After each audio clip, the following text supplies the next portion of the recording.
Hey, what's going on, guys? Hope you're having a great day, or whenever you're watching this, as usual. I don't know what time of day it is for you. Could be nighttime, could be daytime. That's pretty damn obvious. Alright, let's get into the gameplay. This is a 3-on-4 in league play. That's a kill.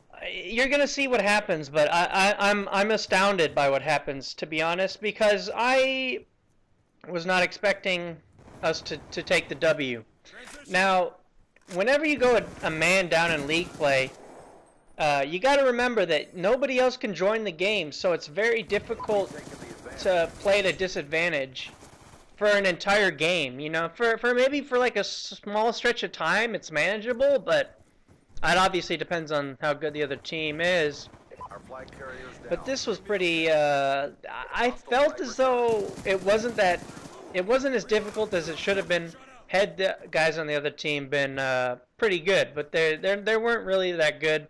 I think one of them was particularly bad. It was almost like we were playing a 3-on-3, and he was just giving us, that fourth guy was just giving us score streaks. He was just, I don't know what he was doing, but that's fortunate for us, because anytime you're playing a man down, you got to do anything you can, your power, to win, because I play for the W. Some of you guys out there might call me a try-hard.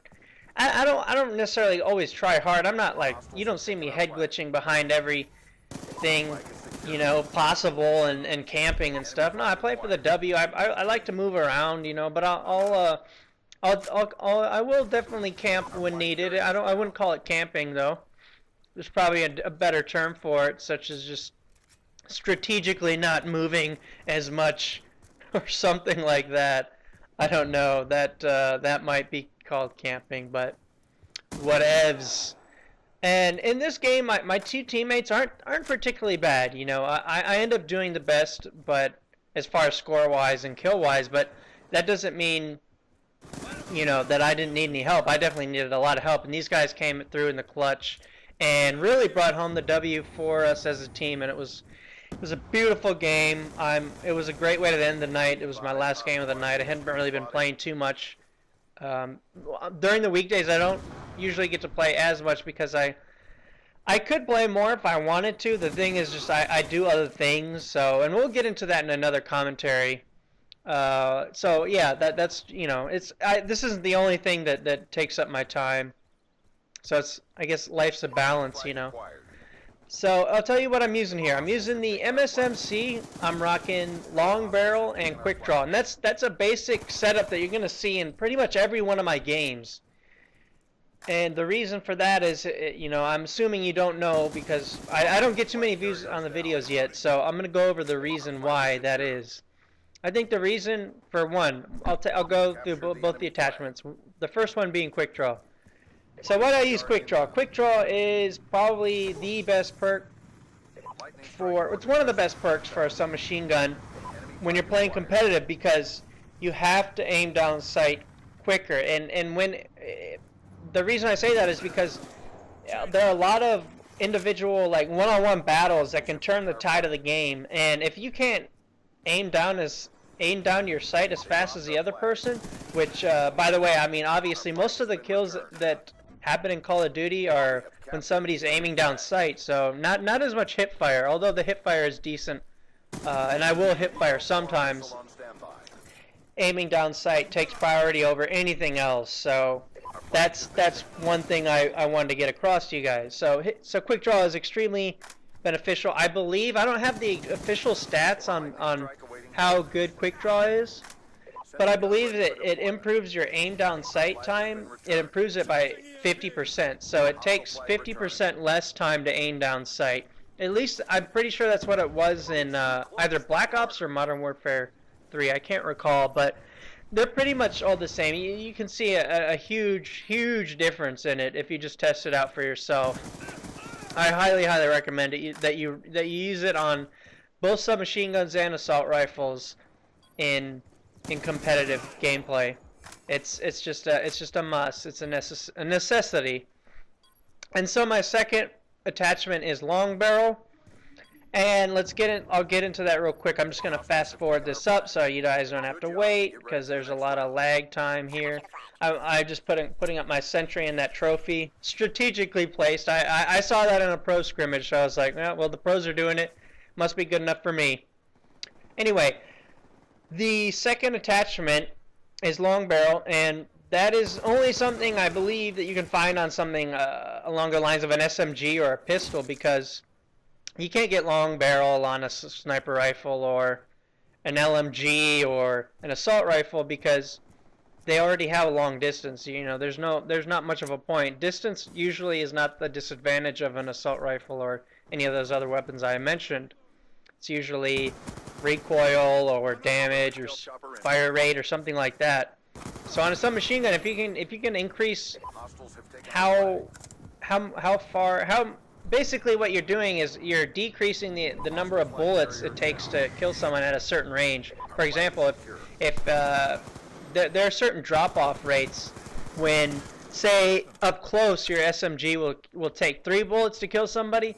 Well, maybe starting at 20 yards, so from 0 to 20 yards, say it takes 3 bullets. From 20 yards to 40 yards away, it could take 4 to 5 bullets or something like that. So basically, long barrel will make maybe that 20 to 40 range, three bullets to kill. So that's basically what long barrel does. That's the gist of it. That's the layman. I don't know the exact stats on it. You know, I really don't. If you do, please let me know. I'd love to learn more about Call of Duty and the actual stats and the figures, the science behind Call of Duty. That'd be pretty interesting, and I'm not saying that in a sarcastic manner. I really think that'd be pretty sweet. So now you can actually see I've switched up my class.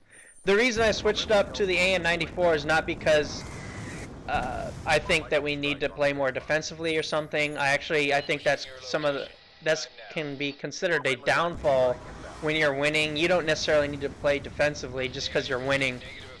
They can oftentimes just break your setup and then boom, that's a cap. But the reason I switched to the AN-94 is because I have a trophy system on here, and I don't have a trophy system on any of the other classes that I have. I didn't unlock the 10 class things where you can switch. You can have like 50 classes for league play or 100 or something like that, and you can just switch to a certain loadout. For example, if you buy the graded classes, you can have those 10 slots, and say you just make 3 of them. All you need to do is make 1 for capture the flag, 1 for hardpoint, and 1 for search and destroy, right? Because those are the only game types that you're going to be playing in League. And so you can switch to that, say, capture the flag, which is what I'm playing now, and you'd have 5, or no, I think you'd have 10. I think you'd actually have 10, which is outrageous. I think you'd have like 10 different setups going on, so that gives you a lot of options, and that would really be helpful in certain situations, because sometimes I forget to change my 3rd tier perk. Sometimes I'll leave it as dead silence when I really want dexterity, and that's just because, you know, I'll have been playing a search and destroy map, and then I'll play something like hardpoint or capture the flag, and I'll want to switch off dead silence to dexterity, but I'll forget because it's the only, like, this AN-94 class is the only class that I have that's like an assault rifle. It's this assault rifle with that kind of setup with the trophy system and the grenade and etc. etc. I don't want to bore you guys to death, but that's kind of what I got going on here. And so now you can see we're up 3-1. There's about a minute left, and they pulled the flag. They're running it poolside, and I naded over there. I actually heard the other team say that there's an incoming grenade, and then I kind of go clutch here. Take out him, take out the 3rd guy. That was a big stop, because had they captured that, they would definitely have time. And I don't even know about that one, guys. I don't know why. I felt as though putting up the trophy system was going to be helpful, and then unfortunately there's a guy with a light machine gun. I think that was probably the guy that was doing pretty bad, or the worst for their team, because I mean, he's using a light machine gun and it's capture the flag. You know, it's kind of it's not really necessary. So now you see it's 3-2. They did cap, and then they just pulled the flag. And I'm yelling. I'm like, come on, get him, get him, get him. Because I do not want to take this to overtime when we're down a man.